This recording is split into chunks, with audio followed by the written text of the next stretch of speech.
그런 이제 역사한자 가운데 이제 천복부여라는 한자를 하겠습니다. 시경에 나오는 건데요. 하늘이 지켜준다. 9가지 이 여자는 같은 여자라 해서 우리로 말하면 뭐라 할까? 행운 뭐 이런 것들 지속적으로 뭐 지켜주는 거. 그래서 중간에서 가장 많이 나오는 것 중에 하나입니다. 왜냐하면 우리가 1월 오봉도라고 해서 우리나라 임금님을 상징하는 그림 있죠. 보통 우리가 여자는 같은 여자라고 하는데 축수에 쓰는 겁니다. 축수란 말이죠. 축수. 기원 뭐 이런 것들. 9개의 축수입니다. 그러니까 하늘이 9개의 어떤 그런 좋은 것을 지켜준다. 천복부여고요. 여러 시인데 시간 너무 길어서 제가 시까지는 읽어드리지 못하고 그냥 그래서 아까 이 보자 할 때 이 보자가 원래 아이 모습이고 아이를 업고 있는 모습. 그래서 지키다, 지켜주다. 그리고 지금은 포대기 보자로 포대기 경자, 포대기 보자.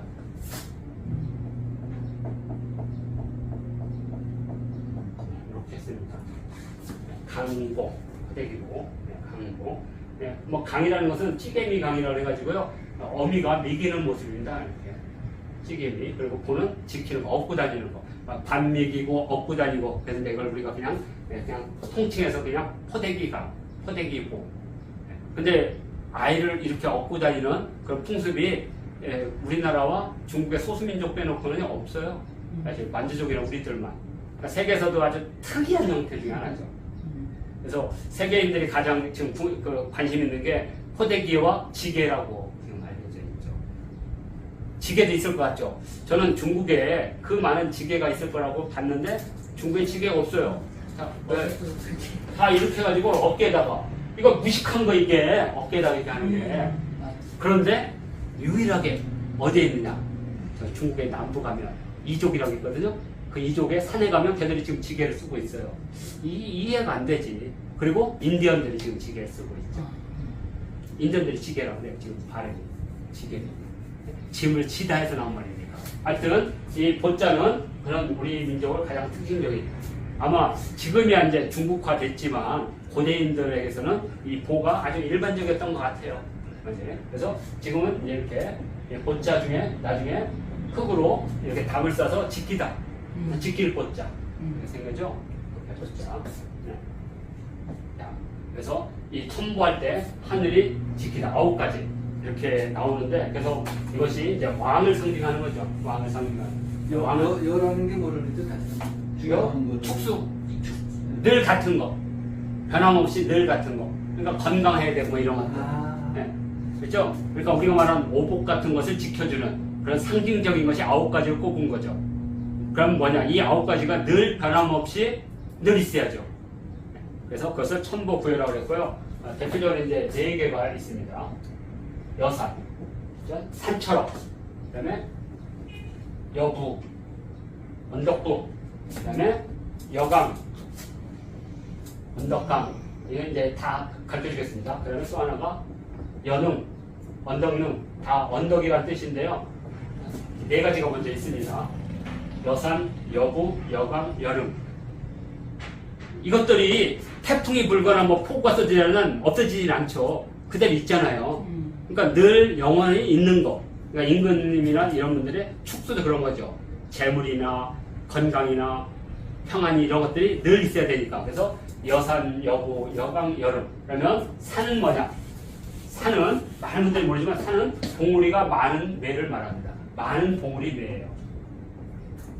많은 봉우리 매 산. 네? 산이죠. 그러면 부는 뭐냐? 부는 그런 산에 산으로 오르기 위해서 이렇게 늘어진 언덕. 산에 오르기 위해서 늘어진 매. 부가 되겠죠? 네. 그래서 주로 이 매 쪽 이쪽에 짐승을 잡는 함정이나 이걸 논다고 그랬죠. 그래서 함정할 때 이렇게 쓴다 그랬잖아요. 이렇게 함정. 또는 그냥 줄여서 그냥 이렇게 쓰죠. 언덕. 다 이유가 있는 겁니다. 깊은 산에 사는 짐승들이 이렇게 올 때, 여기 강이 흐르니까. 그죠? 자, 그럼 부가 됐죠. 부는 늘어진 내를 말하는 겁니다. 늘어진 내. 그러면 강은 뭐냐? 우리가 강을 어디서 보냐면, 국강상 광개토령할 때, 국강.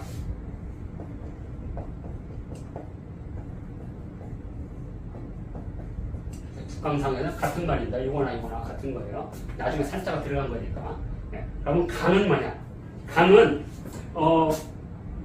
이렇게 언덕이 늘어졌는데 산 하나가 무지 크게 하나가 이렇게 늘어났습니다. 그러니까 특별하게 어떤 언덕 위에 산 하나가 크게 늘어나는 거. 이건 강이라고 합니다. 어디냐면 광개토대왕 비가 있는 곳 생각하시면 돼요. 장수왕릉이 있는 곳. 거기 산 하나예요. 예. 그 이제 우리가 보통 이제 황산이라고 부르는데 그 황산 또는 용산이라고 부르죠. 산 하나가 푹 있어요. 그리고 여기에 길게 늘어졌어요. 그래서 여기에 바로 광개토대왕 비가 여기 써져 있고 여기에 장수왕릉이 이렇게 되어 있죠. 이거 용산이라고 그러죠. 바로 이것이 강입니다. 강이 뭐냐면 높은 산 하나에 길게 늘어진 언덕. 강. 이것은 뭐라고 하지? 길게 늘어진 언덕. 그러니까 높은 산에 길게 늘어진 언덕. 이렇게 이걸 강이라고 부릅니다. 그러니까 강이라는 게 되게 신성한 거죠. 자기들의 성이 있는 한 곳에 그런 산 하나가 우뚝 서요. 옆에 막 수많은 산이 있는데 그 하나만 이렇게 우뚝 솟아요. 네. 자, 그리고 이제 능이 있습니다. 능은 뭐냐? 무지 쉬워요. 능은. 네? 능은 이렇게 언덕 가운데 하나가 이렇게 쭉 나온 거예요. 이렇게. 언덕 가운데 솟아 있는 것. 그러니까 대부분 뭐겠어요, 이게? 무덤이죠. 네. 그래서 능은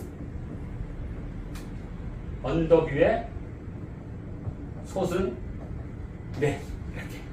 네. 그래서 주로 이렇게 되면 여기를 이렇게 깎아가지고 여기다가 무덤을 쓰고 딱 덮으면 네. 이거 한다는 건 엄청난 노동력이 드는 거죠. 흙을 갖다가 이거 능을 만든다는 거. 그러니까 대충 이렇게 언덕 같은 데 보면 이렇게 넓게 보는 평지 같은 데 보면 이렇게 펄썩펄썩 올라오는 데가 있어요. 그럼 그걸 무덤으로 쓰는 거예요. 그거. 잘라가지고 이렇게. 그래서 이것을 능이라고 합니다. 그래서 능은 요 글자가 쐐기라는 뜻이에요. 쐐기. 폭 솟아 올랐다. 능. 나중에 이제 쓰는 거니까. 그래서 네 개. 여산, 여보, 여강, 여름. 그러니까 산의 모양을 보고 주로 이런 근처에 사는 것이 가장 좋다고 본 거예요. 풍수적으로. 그래서 오늘 여기 보면 풍수 이야기 나올 거예요. 그러면 이제 5가지가 남았죠. 5가지. 자, 그러면 5가지 중에 5번째. 자, 그게 5번째. 천지 강지.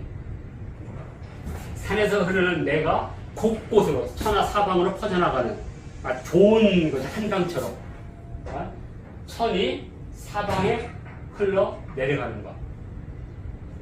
자, 이것도 있고 그 다음에 이제 5번째, 6번째가 달에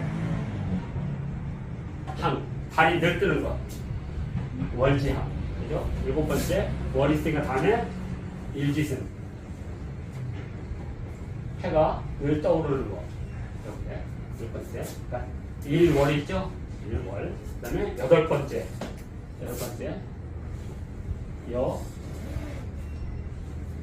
남산지구.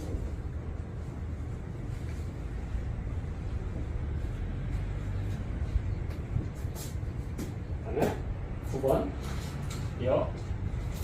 송백지구. 되게 재밌는데 이거 제가 왜 이렇게 썼는지를 가르쳐 드릴게요.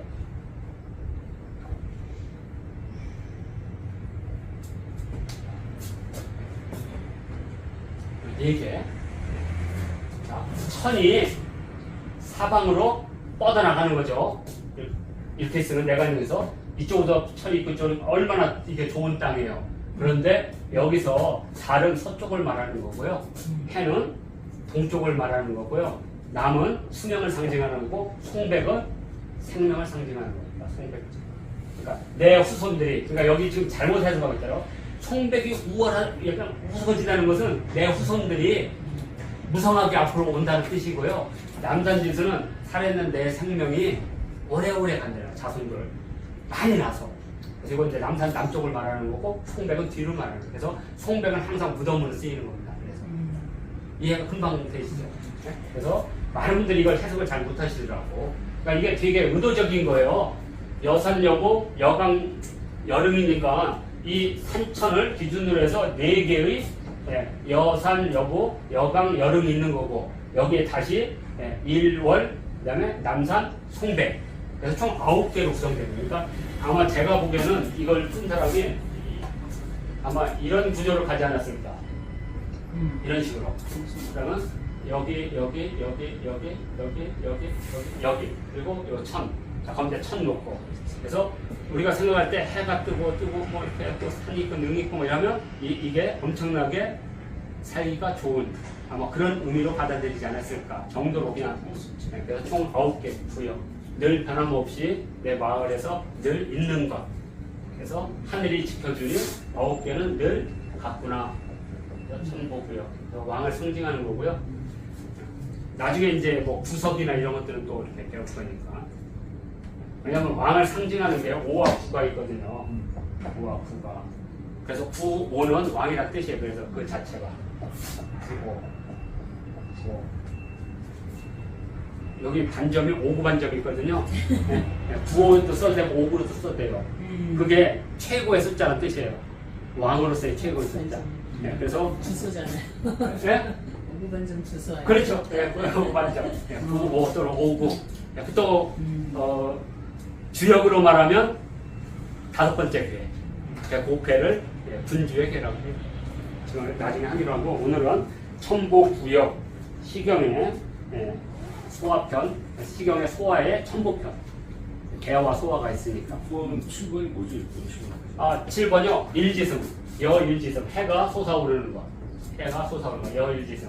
6번은 월지함. 달이 늘 같은 모습을 가고 있는 것. 월이 먼저 나오지. 모르겠습니다. 네. 월지함, 일지승. 아마 이것은 노래 때문에 그럴 거예요. 네. 노래 음률을 맞추기 위해서 그때.